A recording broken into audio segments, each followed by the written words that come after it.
감사합니다. 이제 오늘 우리에게 주시는 하나님의 말씀을 함께 봉독합니다. 구약성경 이사야서 40장 1절에서 5절의 말씀입니다.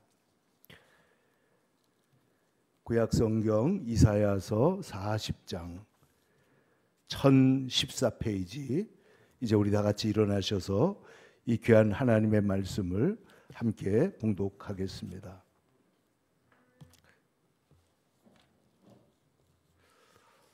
시작. 너희의 하나님이 이르시되 너희는 위로하라. 내 백성을 위로하라. 너희는 예루살렘의 마음에 닿도록 말하며 그것에게 외치라. 그 노역의 때가 끝났고 그 죄악이 사함을 받았느니라. 그의 모든 죄로 말미암아 여호와의 손에서 벌을 배나 받았느니라 할지니라 하시니라. 외치는 자의 소리여 이르되 너희는 광야에서 여호와의 길을 예비하라. 사막에서 우리 하나님의 대로를 평탄하게 하라. 골짜기마다 도두어지며 산마다 언덕마다 낮아지며 고르지 아니한 곳이 평탄하게 되며 험한 곳이 평지가 될 것이요 여호와의 영광이 나타나고 모든 육체가 그것을 함께 보리라. 이는 여호와의 입에 말씀하셨느니라. 아멘. 오늘 아침 우리가 함께 읽은 말씀을 중심으로 내 백성을 위로하라 하시는 하나님의 말씀을 제목으로 삼아서 같이 은혜를 나누고자 합니다. 오늘 이사야서 40장은 이사야서 전체 중에서 너무나 놀랍게 위로와 회복과 또 축복을 우리에게 보여주는 본문이기 때문에 심지어 현대 신학자들은 39장까지 쓴 이사야가 있고 40장부터 다시 쓴 제2 이사야가 있다 할 정도로 완전히 새로운 복음의 메시지입니다. 근데 여러분 보시면 이사야서가 66장으로 되어 있는데 성경이 몇 권입니까? 66권이잖아요. 근데 구약 39권이 지나고 나서 신약 성경이 시작되면 아브라함과 다윗의 자손 예수 그리스도의 세계라고 복음이 선포되는 것처럼 이사야 40장도 우리에게 그와 같이 복음을 선포하는 이야기로 시작되는 것입니다. 근데 이 이야기의 첫 얘기가 뭐냐? 너희는 내 백성을 위로하라 이렇게 말씀하신 거예요. 내 백성을 위로하라. 제가 존경하는 척 스미스 목사님 돌아가시기 직전에 그의 제자였던 그렉 롤이라고 하는 목사님에게 묻습니다. 목사님, 지금까지 설교를 정말 많이 해오셨죠. 그러니까 하늘을 쳐다보면서 그렇지, 정말 수만 번의 하나님 말씀을 강단에서 전하는 그런 특권을 가진 것을 이렇게 생각을 합니다. 그런데 목사님 물어보는 거예요. One last sermon. 만약에 목사님이 마지막으로 오직 한 개의 설교를 한다면 어떤 본문으로 무슨 말씀을 전하시겠습니까? 저는 그 목사님의 표정이 잊혀지질 않습니다. 하늘을 쳐다보면서 얼굴에 만면의 미소를 짓고 존 3:16 요한복음 3장 16절에 복음을 나는 다시 설교할 것입니다. 그는 그 넓은 그 크루세이드, 그 그렉 로리 목사님이 하는 해마다 하는 그 수십만 명이 모이는 전도 집회에 나와가지고 찬송을 부르는데 하나님의 끝없는 사랑, 그 하나님의 사랑에 대한 찬송을 부르고 하나님의 은혜를 노래하다가 하나님 나라로 갔습니다. 그래서 제가 오래전에 LCM을 만들고 나서 우리 목사님들을 모셔다가 원로와의 대화라는 것을 했는데 처음에 모신 분이 방지일 목사님이고 두 번째로 모신 분이 박조준 목사님이에요. 그런데 이 박조준 목사님에게 제가 물어봤습니다. 목사님이 인생의 마지막 설교를 하신다면 무슨 설교를 하시겠습니까? 그러니까 이 목사님이 바로 대답하기를 내 백성을 위로하라, 그 설교를 하겠다는 거예요. 그래서 제가 물어봤어요. 아니 복음에 많은 메시지, 정의도 있고 뭐도 있고 많은데 왜 이 말씀을 하시느냐 그랬더니, 주일날마다 피투성이가 되어가지고 교회로 오는 성도들을 보면 먼저 위로하지 않고는 그들을 씻기고 위로하고 회복하는 메시지를 전하는 것이 자기에게는 너무나 간절했다는 거예요. 우리나라의 백성들이 고통당하고 어려움을 당하고 그리고 일제시대를 비롯해서 전쟁과 가난과 많은 상처를 입고 있었기 때문에 오늘 이사야 40장이 신약성경이 시작되는 것처럼 뭐가 시작됐다고요? 너희는 내 백성을 위로하라. 위로하라 하고 하나님의 복음의 메시지가 시작된 것입니다. 그래서 오늘 성경은 하나님은 이렇게 말합니다. 너희는 예루살렘에 마음에 닿도록 이것을 말해라. 마음에 닿도록, 건성으로 말하지 말고 율법적으로 말하지 말고 어떻게 말하라고요? 마음에 닿도록 백성들을 위로하라. 뭐라고 얘기하느냐? 형식적인 위로가 아닙니다. 하나님이 정의가 이루어지고 하나님의 해방이 이루어지고 하나님의 회복이 이루어진다는 거예요. 그래서 그 노역의 때가 끝났고 그 죄악이 사함을 받았느니라. 이게 이사야서의 메시지예요. 이게 복음의 메시지예요. 여러분, 우리 그리스도 예수로 말미암아 우리의 모든 노역의 때가 끝난 줄로 믿습니다. 과거에 죄의 노예가 되고 마귀의 노예가 되고 귀신의 장난의 노예가 되고 했던 모든 노예가 되었던 것을 주님께서 우리를 자유케 하시고 해방하시고 우리를 새롭게 하셨기 때문에 노역의 때가 끝났고 뿐만 아니라 과거의 모든 죄가 사함을 받아서 우리가 죄의 사슬에서 자유케 되신 줄로 하시는 줄로 믿습니다. 그러므로 오늘 여러분, 핸델이 메시아라는 세계적으로 가장 위대한 크리스찬 음악을 만들었잖아요. 근데 저는 그 음악 중에서 처음에 나오는 그 테너 아리아가 있죠. 컴퍼디에 내 백성을 위로하라, 내 백성을 위로하라 하면서 그 나오는 음악이 얼마나 아름다운지 몰라요. 내 백성을 위로하라. 모든 골짜기는 도두어지고 모든 높아진 교만한 산들은 낮아질 것이다. 그러니까 오늘 성경에서 주님이 말씀하시는 게 뭐냐면 4절 보세요. 골짜기마다 도두어지며 산마다 언덕마다 낮아지며 고르지 아니한 곳이 평탄하게 되며 험한 곳은 평지가 될 것이요. 이 말이 무슨 말이에요? 하나님이 땅을 얘기하는 게 아니에요. 하나님께서 무슨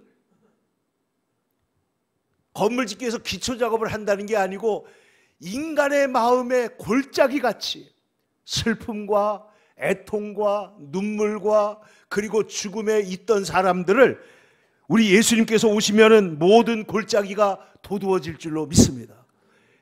재 대신 화관을 씌워주시고 눈물 대신, 그리고 최종적으로 하나님께서 요한계시록 22장에서 말씀하시기를 모든 눈에서 눈물을 씻어주신다. 모든 눈물을 씻어주시고 위로하신다라는 거예요. 그래서 모든 산마다 언덕마다 낮아지며 고르지 아니한 곳은 평탄하게 되며 험한 곳은 평지가 될 것이다. 이게 성경이 말하는 샬롬이에요. 샬롬. 하나님의 나라예요. 하나님이 다스리는 나라예요. 그래서 모든 골짜기는 도두어지고 우리의 모든 쓰라린 상처들이 치유되고 회복될 것을 오늘 하나님께서 선포하시고 우리들에게 말씀하시기를 너희 성도들은 예루살렘을 향하여 위로하라 라고 말씀하시는 것입니다. 여러분, 우리 인간의 삶에는 근본적으로 고난과 외로움과 이 죽음이라고 하는 유한성이 있기 때문에 인간은 누구나 위로가 필요해요. 여러분, 제가 어렸을 때 이렇게 열이 날 때 저희 아버지가, 우리 어머니도 그러셨지만은 저희 아버지가 꼭 이마에 손을 짚는 거예요. 그 옛날에는 열이 얼마나 있는지 아이들 볼 때 이마에다 손을 짚고, 근데 그때 아버지가 열이 많구나, 혹은 열이 많지는 않구나. 근데 그 말씀만 들으면 제 마음속에 치료가 되는 거예요. 이마를 짚어주는 손. 근데 이게 나만의 경험이 아니라 이어령 선생도 보니까 이마를 짚어주는 손이라는 그런 칼럼을 쓴 걸 제가 본 일이 있습니다. 하나님께서는 우리 성도들로 하여금 우리가 서로의 이마를 짚어주고 자녀들의 이마를 짚어주고, 그리고 이 그렉로리 목사님 아들이 죽었을 때 보니까 그 아들이 와가지고, 아버지가 굉장히 강인한 사람이에요. 운동도 잘하고 설교도 강력하게 하고, 정말 그 어려움 속에서 엄마가 5번이나 이혼을 하는 그런 상황 속에서 예수 믿고 변화돼 가지고 미국에서 정말 하나님께서 귀 쓰시는 목사님이 됐는데, 어느 날 아들이 죽었는데 보니까 장례식 때 그 둘째 아들이 아빠 어깨에다가 손을 얹고 이렇게 같이 있는데, 저게 하나님의 위로지. 저게 하나님의 축복이지. 힘들고 어려울 때 여러분, 우리가 서로의 어깨에 손을 얹고 묵상하고 기도해 주는 사람들이 되기를 축원합니다. 우리는 모두가 그러한 위로와 격려가 필요한 사람들이라는 거예요. 왜냐하면 우리 인간을 이 고난이나 이 문제를 비껴갈 수 있는 사람은 아무도 없기 때문에 그렇습니다. 전도서를 보니까 전도서에 솔로몬이 이렇게 개탄합니다. 보라, 학대받는 자들의 눈물이로다. 내가 다시 해 아래에서 보니 행하는 모든 학대를 보았도다. 그들이 학대를 하는 자들에게 손에는 권세가 있으나 그들에게는 위로자가 없도다. 학대를 받는데 위로자가 없어요. 여러분 신문 텔레비 보면 늘 나오잖아요. 세이브 더 칠드런 무슨 이런 그런 단체들이 하는 거 보면 고아 아이들이 흙을 먹고 있고 입술에 뭘 묻히고 있고 이러고 있는데 위로자가 없습니다. 여러분 도와주세요. 한 달에 10,000원 도와주세요. 어쩌고 이렇게 하는 게 뭐냐면은 전부 다 뭐냐면 이 땅에 고난을 당하는 아이들, 엄마를 잃어버린 아이들, 사랑하는 가족을 먼저 천국에 보낸 사람들, 이 땅에 혼자 외롭게 되고 슬픔을 당한 사람들에게는 뭐가 필요하냐면은 반드시 위로자가 필요한 줄로 믿습니다. 위로자가 필요한 거예요. 그런데 그때 오늘 위로자가 없다. 이게 얼마나 가슴 아픈 얘기라는 거죠. 여러분 우리 지구상에서는 예를 들어서 여기 아프리카에서 홍수가 나면 전 세계 사람들이 물자를 보내고 돕는 사람들을 보내가지고 위로하고 그들을 살리고 회복시키는 일을 하잖아요. 우리나라에도 코이카 같은 단체가 있어가지고 전 세계에 나가서 우물을 파주고 도와주고 할 만큼 우리나라는 옛날에 도움을 받았던 나라인데, 그 전쟁의 패전국 가운데 도움을 받았던 나라에서 다른 나라를 돕는 나라로 정말 바뀐 나라는 유일하게 대한민국밖에 없다. 복음을 전하고 사랑을 전하고 위로를 전하고 하나님의 일을 하도록 하나님께서 우리를 부르신 줄로 믿습니다. 그런데 욥을 보세요. 여러분 욥이 어느 날 아침에 그는 남을 위로하고 남을 도와주고 가난한 사람들 고아들을 돌보던 사람이었지만은 어느 날 하루아침에 어떻게 돼요? 재앙이 닥쳐와 가지고 아이들이 다 죽어버리고 그 많던 재산이 다 날아가 버리고 고통 속에 빠지게 됩니다. 그때 욥의 3 친구들이 찾아옵니다. 그때 욥의 친구 3사람이 이 재앙이 그에게 내렸다 함을 듣고 각각 자기 지역으로부터 이르렀으니 대만 사람 엘리바스와 수아 사람 빌닷과 나아마 사람 소발이라. 그들이 욥을 위문하고 위로하려고 하여 왔다 하는 거예요. 옛날에 여러분 지금은 그게 없어졌는지 모르지만은 군인들한테 뭐 썼어요? 위문 편지 썼어요. 그래가지고 우리 때도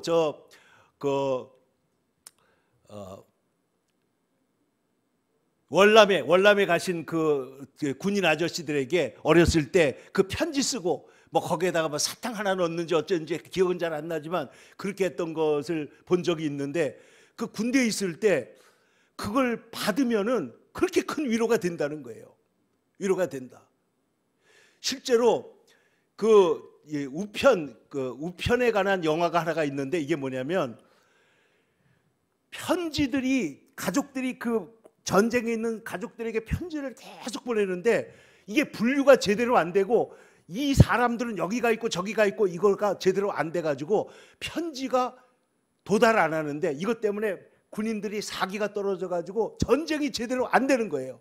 그런데 미국에서 흑인 여성들로만 구성된 우편 부대를 만들어가지고 들어가가지고 이 분류하는 방법을 개발해가지고 그 편지가 도달하니까 어떻게 되냐? 군인들이 그 편지를 받고는 힘을 얻고 위로를 받고 힘을 받아가지고 어떻게 돼요? 전쟁에 이기는 그런 실화를 최근에 영화로 만든 게 있습니다.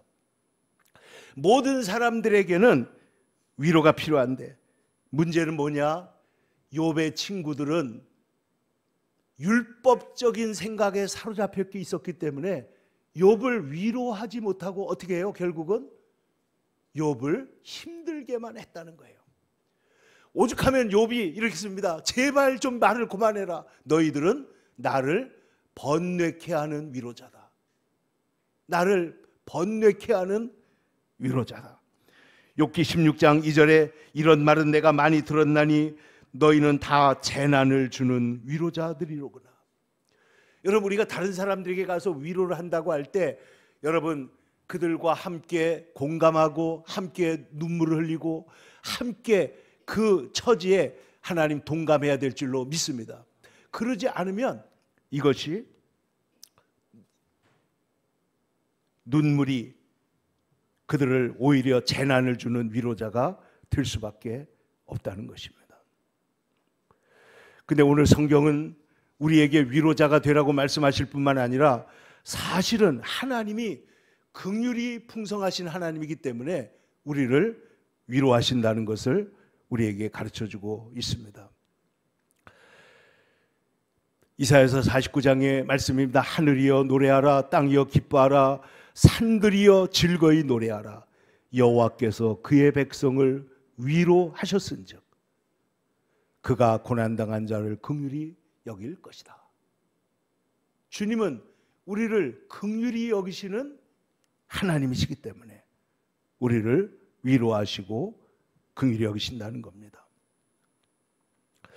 여러분, 고린도 후서는 성경에 보면 내가 이 편지를 많은 눈물로 썼노니 이런 글이 나와요. 눈물로 썼다. 눈물로 쓴 편지가 뭐냐고요? 그게 고린도 후서입니다. 그런데 여러분, 고린도 후서를 가보면은 이렇게 사도 바울이 말합니다. 형제들아, 내가 아시아에서 당한 환난을 너희가 모르기를 원하지 아니하노니 힘에 겹도록 심한 고난을 당하여 살 소망까지 끊어지고.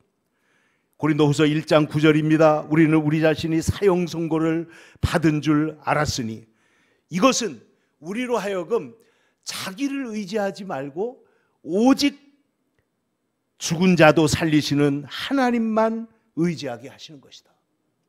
그러므로 이같이 하나님께서, 예수님께서 우리를 큰 사망에서 건지셨고 또 건지실 것이며 또 이후로도 건지시기를 그에게 바라노라, 이렇게 기도하고 있습니다. 그러니까 모든 위로의 하나님이신 하나님이 바울을 위로해 줬기 때문에 자기는 지금 심한 고난을 당하여 살 소망까지 끊어지고 사형 선고를 받은 줄 알았었는데 하나님의 위로가 왔다는 거예요. 근데 그 위로가 뭐냐? 그 위로를 통해서 하나님만 의지하게 하려는 것이고, 그리고 모든 환난 중에 있는 자를 능히 위로하게 하신다. 사랑하는 성도 여러분, 오늘 하나님은, 우리 하나님은 공의로우신 하나님이요 정의로우신 하나님이요 뿐만 아니라 모든 위로의 하나님이신 줄로 믿습니다. 한번 따라해 보세요. 모든 위로의 하나님. 이게 사도 바울이 고린도 후서에서 눈물로 쓴 편지에 하나님에 대한 표현이에요. 우리 하나님은 자비의 아버지시여 모든 위로의 하나님이시며 우리의 모든 환난 중에 우리를 위로하사 우리로 하여금 하나님께 받는 위로로서 환난 중에 있는 자들을 능히 위로하게 하시는 이시로다. 그러므로 보세요. 그리스도의 고난이 넘치는 것처럼 그리스도의 위로도 그리스도와 함께 넘치는도다. 여러분, 고난 중에 하나님의 위로하심이 우리에게 있다라고 말씀하신 것입니다. 그래서 여러분, 이스라엘 백성들을 위하여 늘 눈물로 애통하며 기도했던 예레미야 선지자는 이렇게 노래합니다. 예레미야 8장 22절입니다. 길르앗에는 유향이 있지 아니한가? 그곳에는 의사가 있지 아니한가? 딸 내 백성이 치료를 받지 못함은 어찌 됨인고? 길르앗에는 뭐가 있다고요? 유향도 있고 또 누가 있어요? 의사도 있어요. 그런데 백성들은 지금 치료를 받지 못하고 있다는 거예요. 얼마나 안타까운 이야기입니까? 여러분 잘 보세요. 이 길르앗의 유향, 이 말을 읽고 보통 사람들은 다 지나갔던 말인데 흑인들이, 아프리카의 노예로 미국에 잡혀왔던 흑인들이 이 성경을 읽고는 노래를 만들었습니다. 길르앗에는 유향이 있네. 길르앗에는 유향이 있네. 나는 그 은혜로운 것은 길르앗이고 나는 그 길르앗에서 치료함을 받고 싸매을 받고 나는 치료함을 받는다고 그들은 노래를 하면서 그 고난의 시간을 이겨낼 수가 있었던 것입니다. 그러니까 여러분 한번 생각을 해보세요. 우리가 길르앗의 유향이 있는데 여러분 어떤 경우에 입술이 정말 막 타는 것처럼 그 목마를 때가 있잖아요. 손끝이 마를 때도 있고. 그래서 여러분 우리나라는 지금 뭐 화장품들이나 여러 가지 의약품이 좋기 때문에 입술에도 뭐 립밤도 바르고 바세린도 바르고 뭣도 하고 하지만은 지금 보면은 지금 이스라엘 백성들이 길르앗에는 유향이 있는데 그들이 치료와 회복을 받지 못하고 있다. 이것을 어떻게 하면 좋으냐? 이게 예레미야의 눈물의 호소였던 것입니다. 그런데 보세요. 우리의 삶에 하나님께서는 위로자를 보내시고 우리의 상처에 기름을 바르시고, 여러분 저 여리고로 내려가다가 강도를 만난 사람이 어떻게 됐어요? 얻어맞고 상처가 나고 옷은 다 뺏기고 그리고 거반 죽어가고 있을 때 거기에 어떡하죠? 어떤 사람이 보고 피하여 지나가고 보고 피하여 지나가고, 그 사람들은 종교 지도자들이었는데 불구하고 다 보고 피하여 지나가는데 거기를 지나가던 사마리아인이 거기 그 자기의 나귀에서 내려서 어떻게 해요?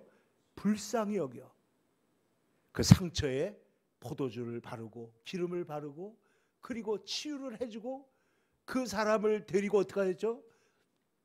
안전한 곳까지 데리고 가서 그를 치료해 주는 것. 그래서 우리 예수님께서는 우리에게 선한 사마리아인이 되실 뿐만 아니라 우리에게도 다른 사람들의 상처를 어루만지고 치유해 주는 사람이 되라고 우리에게 말씀하고 있다는 거예요.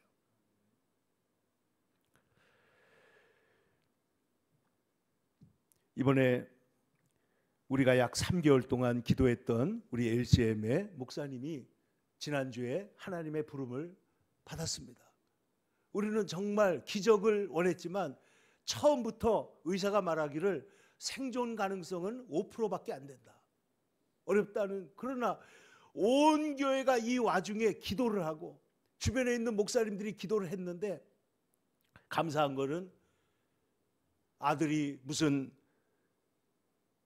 진화론이나 이런 거 유튜브 몇 개 보고는 하나님 안 믿으려고 하고, 딸도 교회 와도 건성으로 다니고 했던 애들이 그 둘이가 이제 대학교 4학년 이제 졸업한 그 나이인데 이번 기회를 통해서 사모님이 이 사건이 일어나자마자 저한테 처음으로 하는 말이 뭐냐면, 목사님 이것 때문에 우리 아이들이 신앙을 잃어버릴까 걱정이에요.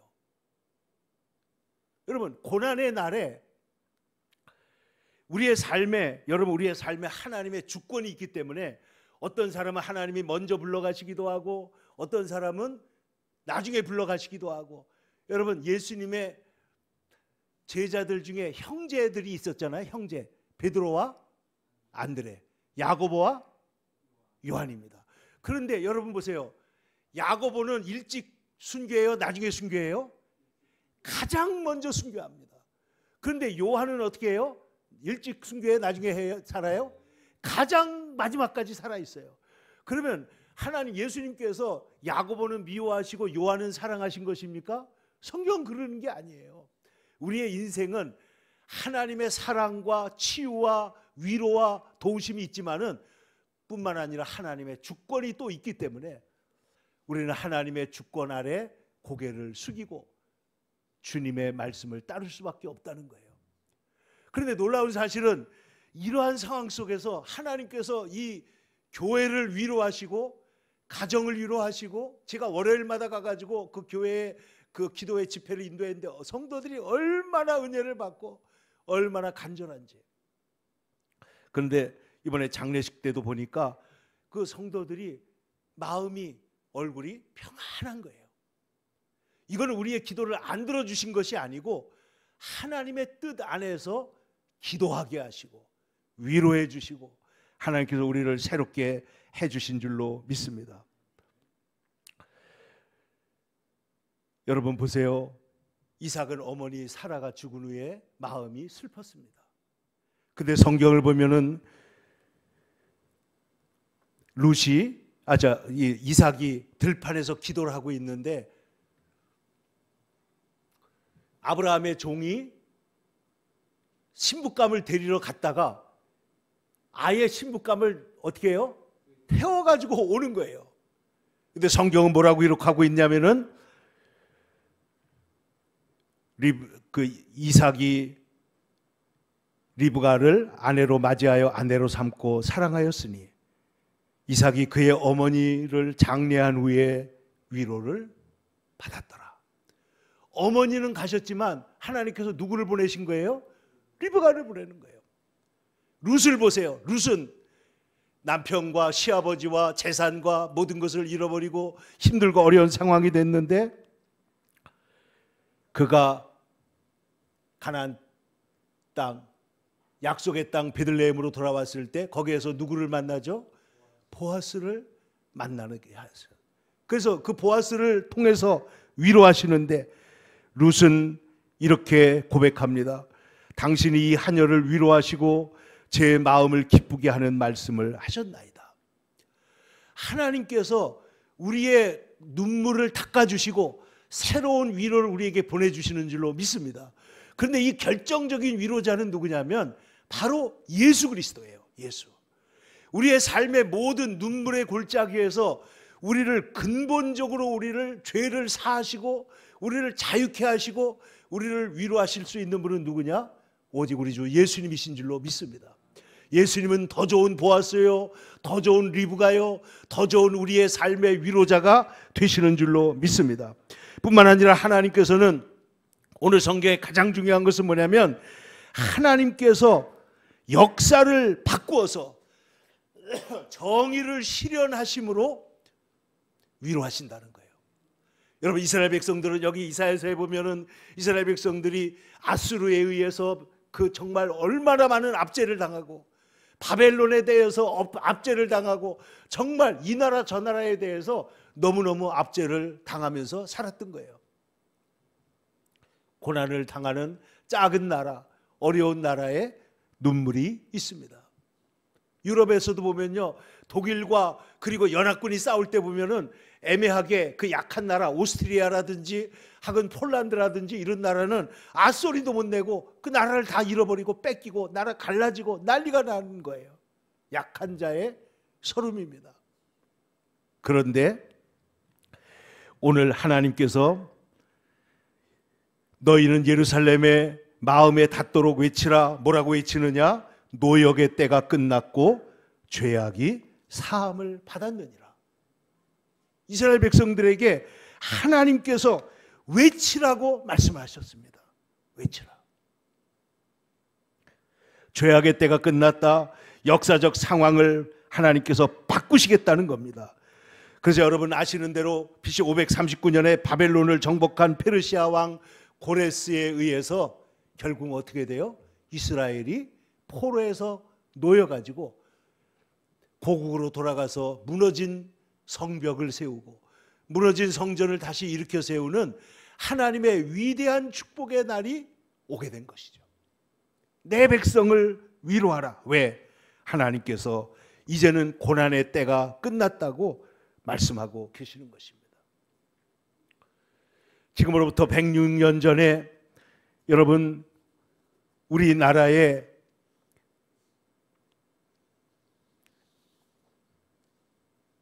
(2월 28일) 날 미리 준비가 됐던 것들이 있었는데 1919년 3월 1일 전국의 7개 도시에서 만세를 외치는, 대한민국의 독립을 외치는 일이 일어났습니다.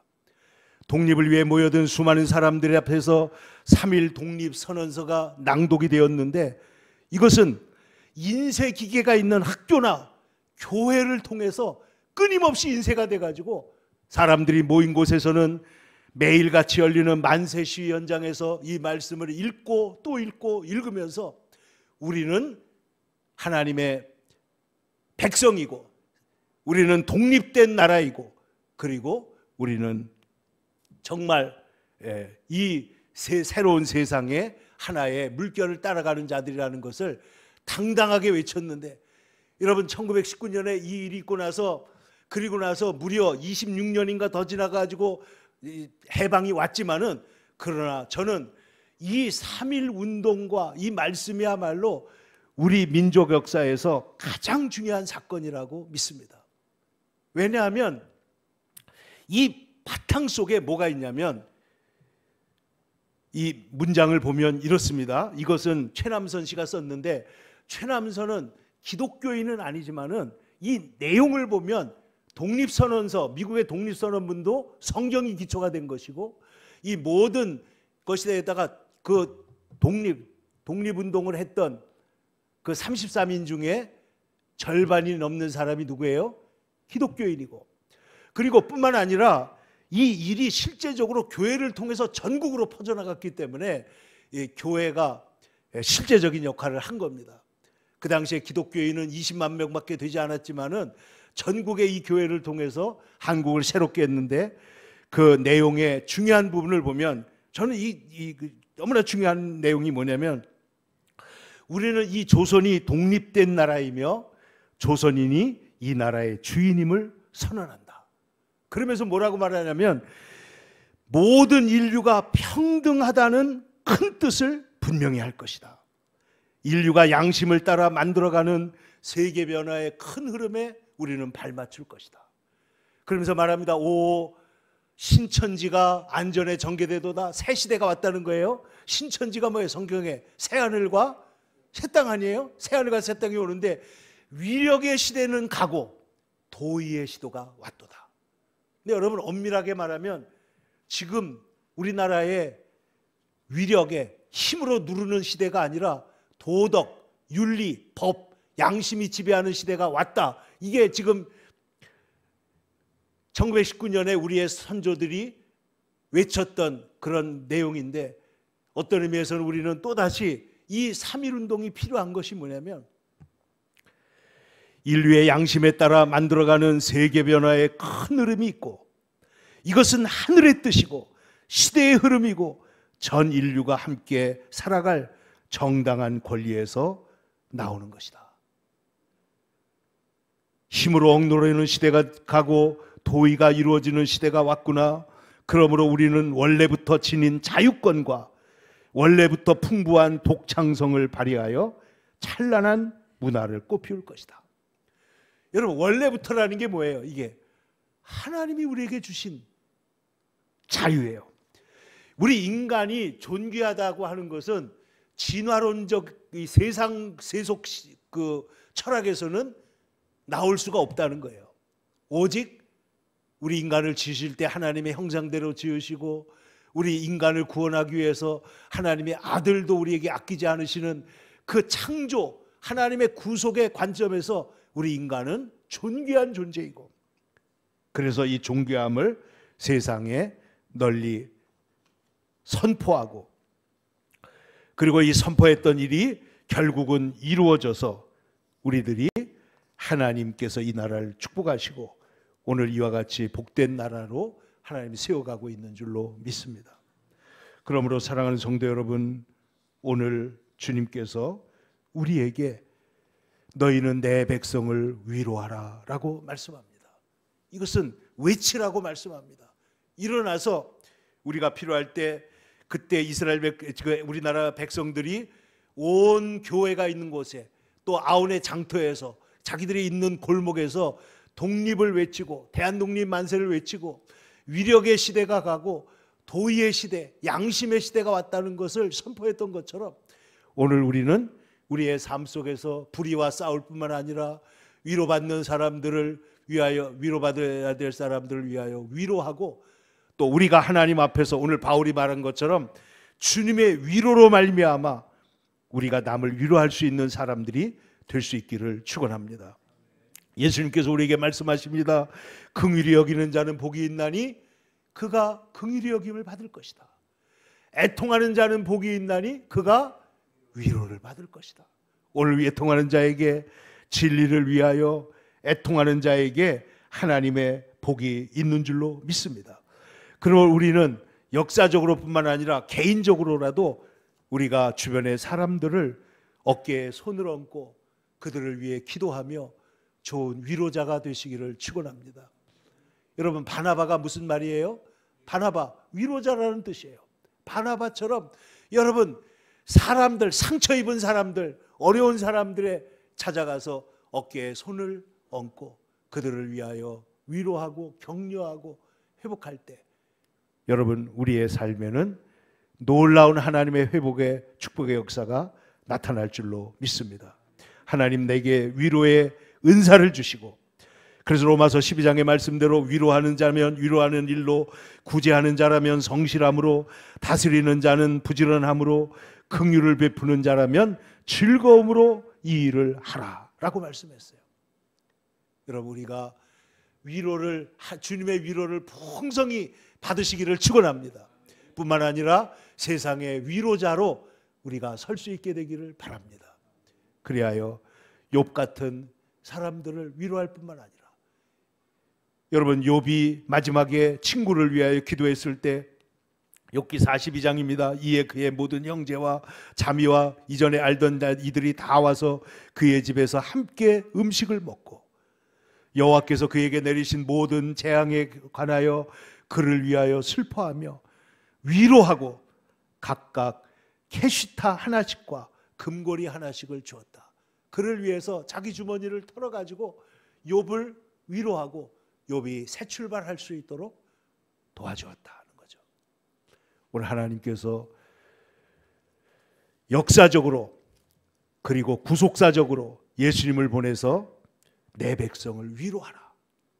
오늘 우리의 삶에 하나님은 그 위로의 메시지, 회복의 메시지를 1919년에 외치게 하시고, 오늘 106년이 지난 오늘 우리가 다시 한번 일어나서 불의와 거짓된 것을 향하여 외칠 뿐만 아니라 상처받은 모든 영혼들을 위하여 위로하는 주님의 바나바, 주님의 위로자들이 다 되시기를 주님의 이름으로 축원합니다. 기도하겠습니다. 거룩하신 아버지 하나님, 오늘 하나님의 은혜로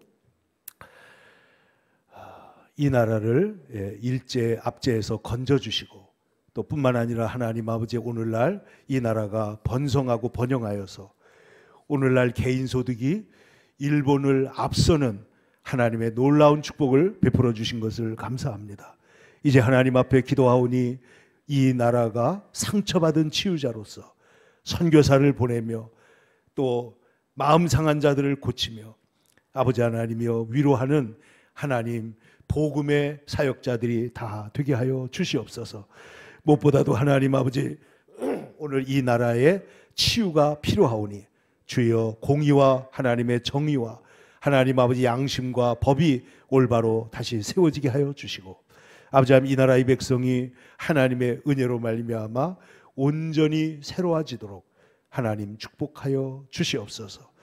모든 위로의 하나님, 우리 주의 백성들을 위로하시고 치료하시고 회복하사 하나님 기쁨과 감격으로 은혜로 살아갈 수 있도록 도와주옵소서. 예수님의 이름 받들어 기도 올리옵나이다. 아멘.